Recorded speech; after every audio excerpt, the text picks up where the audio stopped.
Some recipes were never lost, they were erased. Hidden between glossy pages and new conveniences, their flavors vanished before anyone noticed.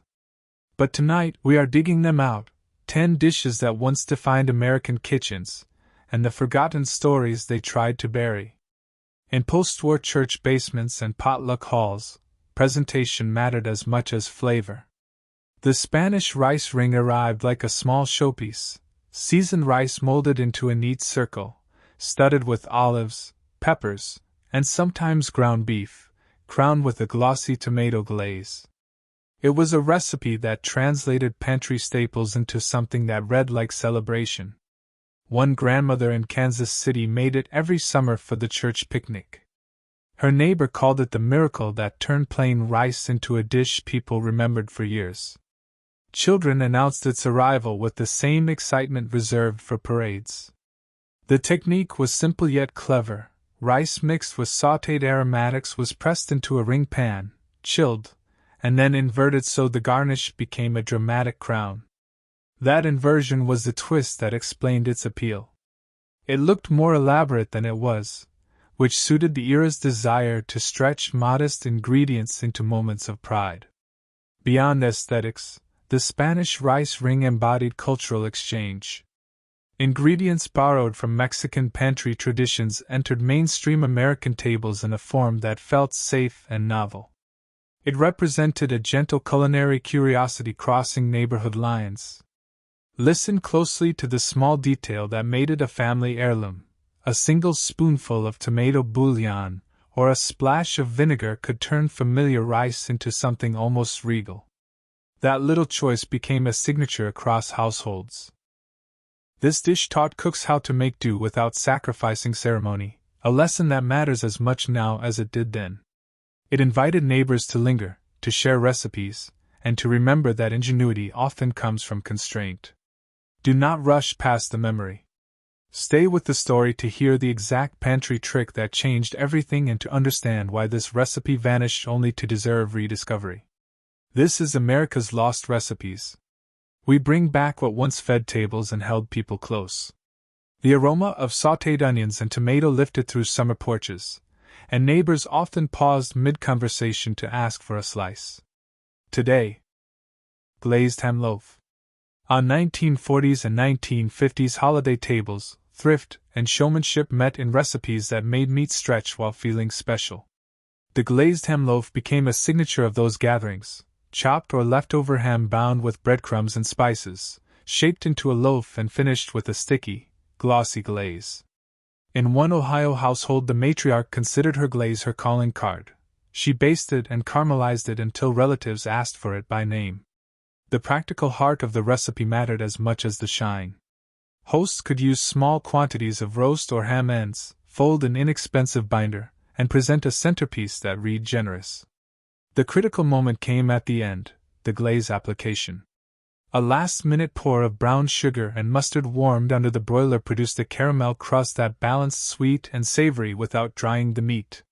That single move elevated a frugal loaf into festivity. Socially, the dish reflected how families celebrated pragmatically after wartime shortages. It was a symbol of resourceful abundance, a way to show care when budgets were tight. Guests remembered texture first, a tender interior and a lacquered top that snapped gently under a fork. As you listen, notice the small procedural detail that changed everything, the temperature and timing that preserved moisture while forming the glaze. Stay with the description to learn the precise little choice home cooks guarded in recipe boxes. It is not simply about flavor, it is about the way foods signaled welcome, steadiness, and resilience. The matriarch in Ohio taught everyone that saving and sharing could coexist with celebration. If you want to taste the era, follow the glaze. America's Lost Recipes preserves these moments so they may be savored again. Glaze, slice, share, and remember the warmth the loaf brought to a crowded table. At mid-century church dinners, cooks loved dishes that announced skill without costing much. The spinach soufflé casserole answered that need. A creamy spinach base folded with whipped egg whites, baked until puffed and lightly browned, then served warm in shallow gratin dishes. In a Michigan town, a teacher introduced it at a bake sale, and people came to expect it at school events and community suppers. The visual puff was the spectacle, the flavor was quiet but comforting. The technical heart lay in the egg whites, beaten to soft peaks and folded gently into the spinach custard so the casserole rose like a promise. That is the twist that made it feel elevated yet approachable. It proved that technique could make vegetables feel celebratory. The dish also reflected mid-century ideals about health and propriety. Greens could be stylish and family-friendly if prepared with a little theatricality. Hosts learned to time the oven so the soufflé would not collapse before the guests sat down, keeping that brief moment when steam and height met the fork. As you listen, note the exact care taken at folding and timing. It is the detail home cooks guarded and passed along. The Michigan teacher's version included a hint of nutmeg that became the neighborhood signature. Do not skim ahead, the small seasoning shift is the one thing that turned an ordinary casserole into an heirloom. This recipe is more than a method. It is a quiet lesson in respect for humble produce and for the way a community learned to welcome newcomers. America's Lost Recipes uncovers these moments and offers them back to tables hungry for connection. Remember the teacher's apron and the applause when the casserole emerged golden. On hot 1950s afternoons by backyard grills, a cool bowl of macaroni salad signaled community and ease. The old-fashioned macaroni salad combined tender pasta, a creamy dressing, and crunchy add-ins so it traveled well from kitchen to picnic table. A Southern family served it each 4th of July. Cousins still argue about whether sweet pickle relish or chopped celery is essential. That playful dispute is the kind of family lore that kept the recipe alive. The technique was straightforward yet exacting in its small choices. Cook pasta until tender but not mushy, chill thoroughly, and fold in dressing slowly so the salad kept structure without clumping. The twist was a tiny acid balance, vinegar or lemon, that cut richness and let the flavors breathe. That tweak made a summer side feel bright enough for children and bold enough for adults. Socially, the salad represented a democratization of food, inexpensive ingredients scaled to feed large crowds and to encourage neighbors to bring a dish and linger. The bowl became an invitation to stay, to pass plates, to trade stories under string lights. As you follow the description, listen for the single texture trick that separates a tired side from a star-make ahead, a brief shock of ice water after cooking or a note of crisp vegetable folded in at the end. Do not rush. The detail you hear is what families guarded in scribbled recipe cards. This salad is memory made tangible, warm afternoons, charcoal smoke, and laughter that returned year after year. America's Lost Recipes brings those bowls back to light so you may taste more than sauce. You may taste a summer remembered. There was something mysterious about this dessert, something that made people argue, smile, and then fall silent after the first bite. It wasn't quite a brownie, but it wasn't really pudding either. Some said it was Betty Crocker's greatest accident, others whispered it was her sweetest experiment gone right. Whatever it was, frosted brownie pudding became a quiet legend in mid-century America, and then, somehow, it disappeared. Imagine the 1950s. The war was over, families were settling into suburbia, and home kitchens buzzed with electric mixers and optimism. But hidden inside the pages of an early Betty Crocker dessert booklet was a recipe that didn't quite fit the era's definition of proper. It was dark, gooey, unapologetically rich, the kind of dessert that ignored neatness in favor of pure indulgence. Housewives tried it out of curiosity, and suddenly, their kitchens smelled like heaven. The process was strange. You'd start with a simple chocolate batter, almost like brownies. But then, and this is where the magic happened, you'd pour boiling water over it before baking. It felt wrong. It looked wrong. But in that oven, something extraordinary happened. The top baked into a soft, cakey crust, while the bottom transformed into molten chocolate pudding. One bite and people didn't know what hit them. The contrast of hot fudge and warm cake felt like a forbidden secret passed between generations. And the frosting? Oh, that was the final touch of rebellion. A silky layer of cocoa icing poured over the pudding, melting slightly into the cracks, giving it that shiny, sinful look you couldn't forget. It was messy. It was bold. It was everything post-war America was not supposed to be, and maybe that's why people loved it so fiercely. But as time went on, tastes shifted. The clean, tidy cakes of the 1960s took over, and frosted brownie pudding quietly vanished from dinner tables. Cookbooks stopped mentioning it. Even Betty's own test kitchens phased it out, almost like they wanted to hide the evidence of how wild American desserts once dared to be. Today, if you stumble upon that faded recipe card, stained with chocolate and thyme, you're holding a piece of culinary rebellion, a reminder that even in the most polite decades, someone was breaking the rules, with a spoonful of chocolate. No one could quite explain why this dish vanished. Maybe it was too daring, maybe too strange, but for a few glittering years in the late 1950s, chicken cherry supreme was the talk of every elegant dinner party in America. A savory sweet masterpiece that walked the line between genius and madness. Some called it a dessert pretending to be dinner. Others swore it was Betty Crocker's boldest creation, a dish that shouldn't have worked, but somehow, completely did. Picture it, a glossy casserole dish pulled from a gleaming turquoise oven. The air smells of roasted chicken, buttery cream sauce, and cherries. Yes, cherries. Juicy, ruby red ones, folded into a rich sauce with sherry wine and a whisper of nutmeg. The moment that lid lifted, guests leaned in, curiosity first, then delight. It wasn't traditional, it wasn't humble. It was the taste of post-war luxury served with Midwestern confidence. In a time when canned fruit was gold and every housewife dreamed of serving something different, this dish was pure sophistication. Ads called it the dinner that dazzles. It appeared on the covers of glossy magazines, served in silver chafing dishes at Sunday suppers and Christmas banquets. Housewives clipped the recipe, determined to impress their neighbors. The mix of tender chicken, tangy cherries, and creamy sauce created a flavor that didn't belong to any single culture. It was America's way of saying, we can make fancy too. But then came the 1970s. Tastes changed, and the rise of frozen dinners and fast food pushed dishes like this into obscurity. The idea of mixing fruit and poultry suddenly seemed old-fashioned, almost embarrassing. Chicken cherry supreme disappeared from cookbooks, remembered only by those who once saw the surprise in a guest's eyes after the first bite. And yet, there was something oddly emotional about it. Maybe it was the boldness, that willingness to combine the sweet with the savory, to take risks at the dinner table. This wasn't just a recipe. It was a reflection of an era when home cooks weren't afraid to experiment, when family dinners were small adventures in trust and taste. Today, rediscovering chicken cherry supreme feels like uncovering a secret love letter from the past, a reminder that the best dishes aren't always logical. They're emotional. They're brave.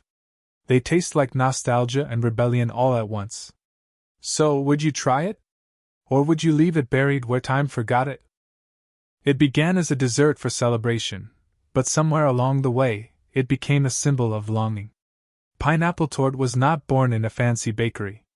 It was born in the kitchens of women who had learned to stretch sugar, cream, and imagination during the hardest decades of American life. When canned pineapple first arrived from Hawaii in the early 1900s, it was a taste of paradise for people who had never seen the ocean. And by the 1940s and 50s, it became the crown jewel of every potluck table and church supper. Imagine this, a post-war kitchen glowing with sunlight. A mother in a patterned apron whips heavy cream with practiced rhythm while her daughter crushes graham crackers into golden dust. The air smells like sweetness and hope. This was pineapple tort, soft, creamy, chilled to perfection, layered with crushed pineapple, custard, and a buttery crumb base. It was simple enough for a weeknight, yet fancy enough to make the neighbors talk. But this dessert held more than flavor.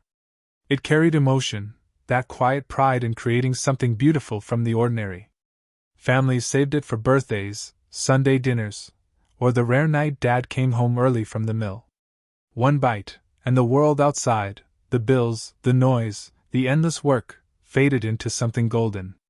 There's a story whispered in old cookbooks, about a woman who made pineapple tort every Easter for 30 years, until the year her husband passed.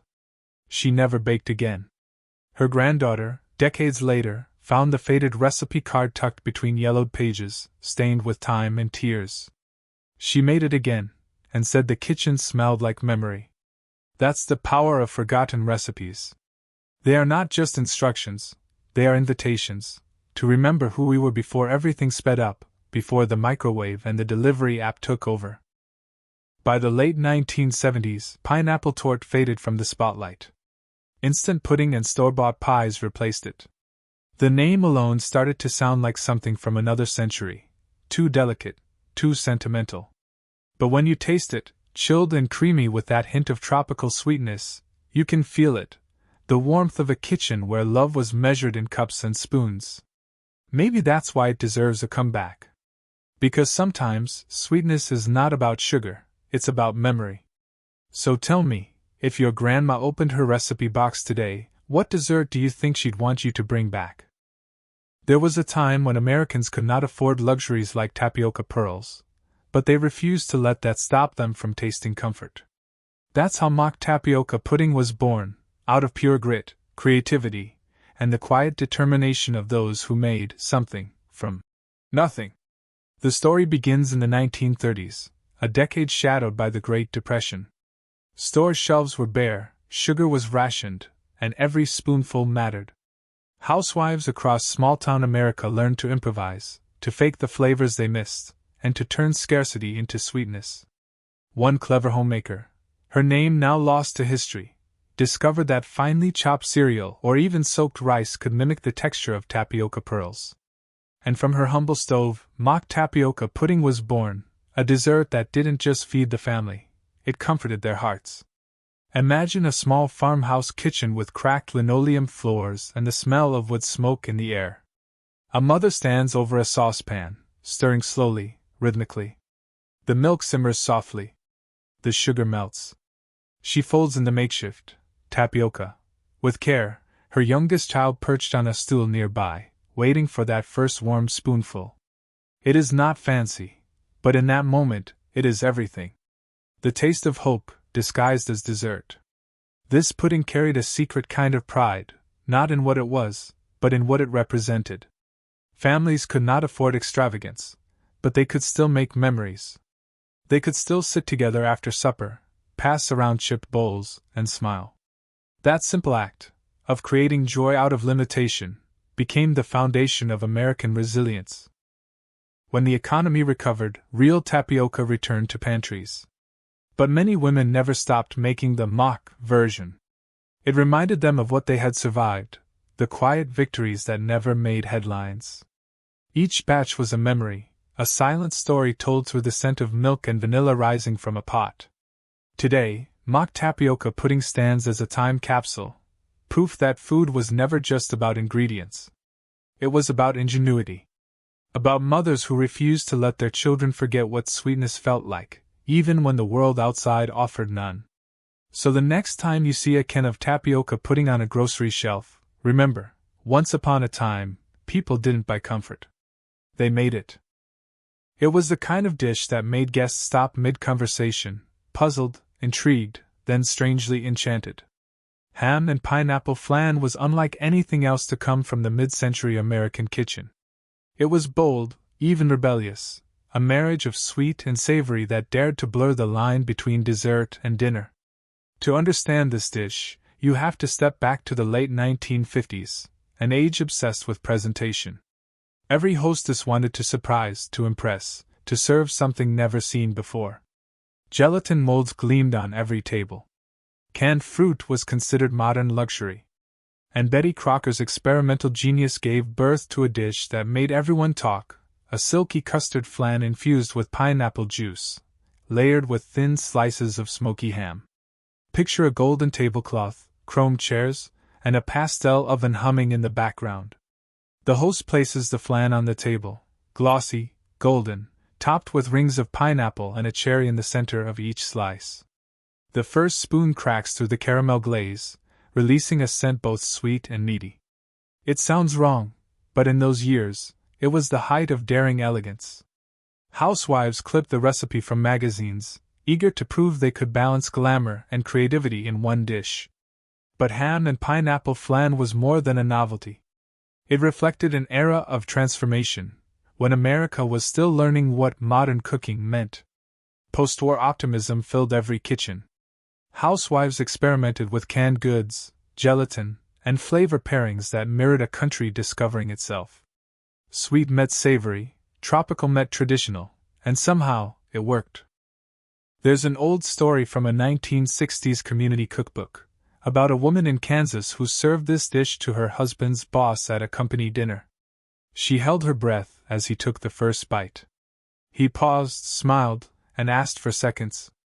That night, her husband got his long-awaited promotion. From then on, she called it her lucky flan. Yet, like many mid-century marvels, the dish faded away. The boldness that once defined it became its downfall. By the 1980s, people laughed at the idea of mixing ham with dessert. Ham and pineapple flan vanished from cookbooks, its memory sealed in dusty recipe boxes and yellowed magazine pages. But perhaps it deserves a second look, not for its oddity, but for its courage. Because that is what mid-century cooking was about, fearless creativity. The kind that turns mistakes into memories. So here's a question for you. Would you dare to bring back a recipe that made your grandparents raise their eyebrows?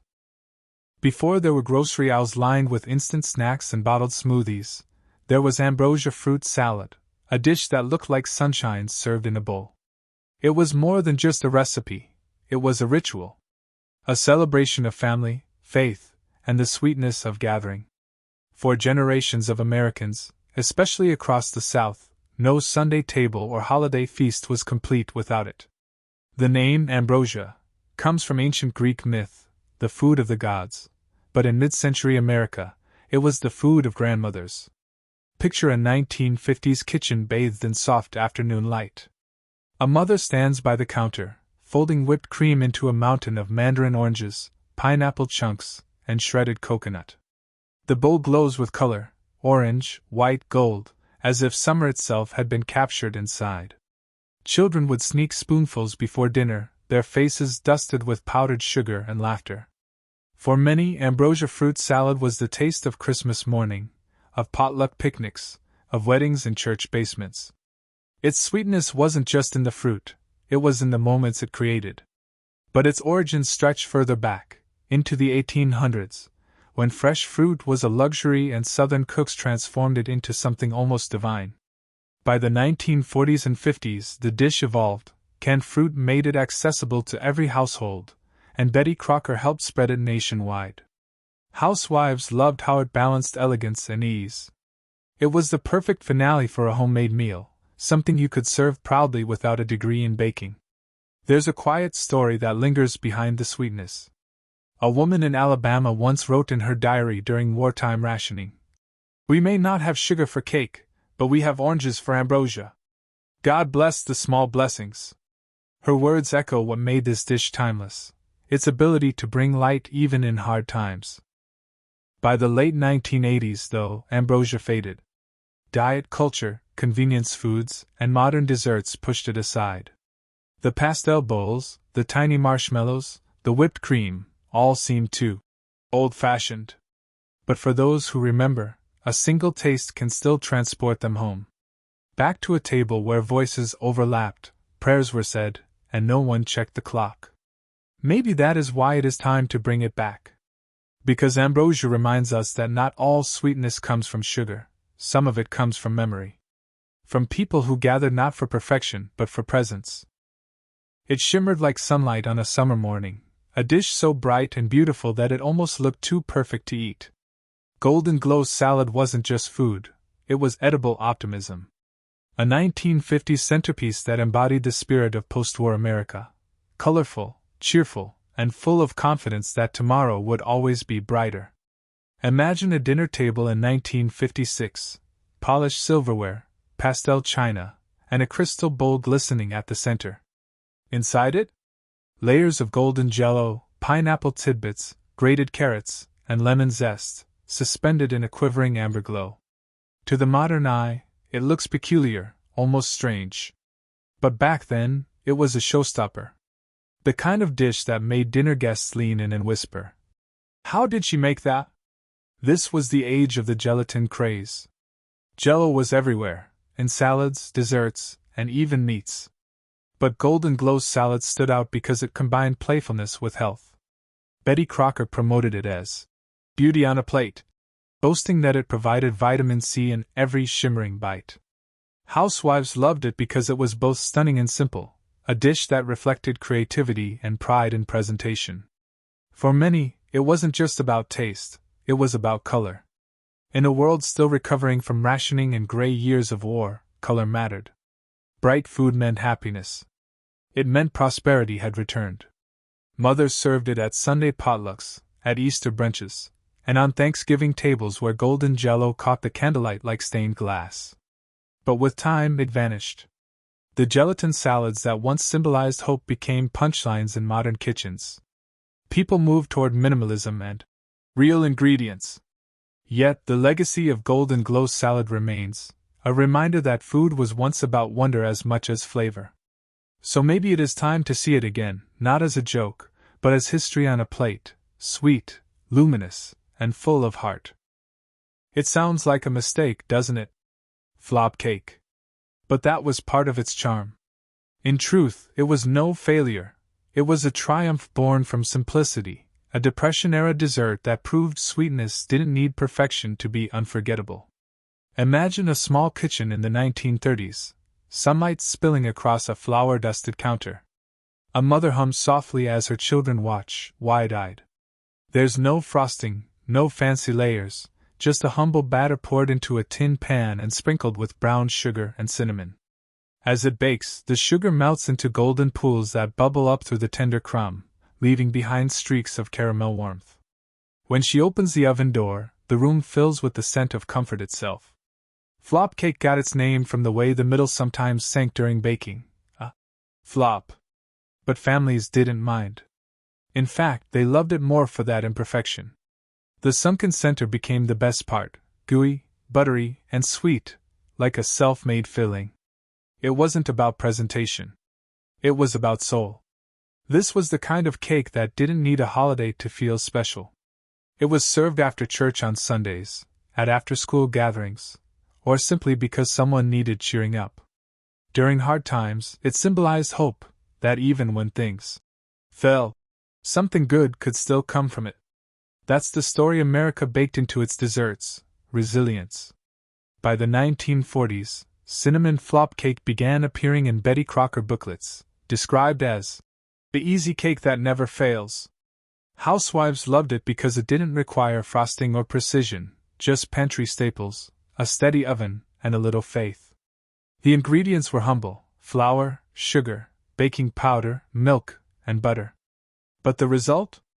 Pure nostalgia on a plate. There's a story from an old Minnesota farmhouse. A woman wrote in her journal, "It fell again today. But the middle was perfect, just like life sometimes." That line, more than any recipe, captures what flop cake stood for. And there you have it, the sweet, strange, and soulful dishes that once defined America's kitchen tables. Recipes born from ration books, love letters, and Grandma's worn-down cookbooks, now fading into the fog of time. Each one carried a memory, a birthday, a church picnic, a moment when families laughed louder than the hunger outside their door. But I have to ask you something. From where are you watching right now? Because somewhere out there, maybe across oceans or generations, someone else remembers these same flavors. Maybe your grandmother made ambrosia salad every Christmas.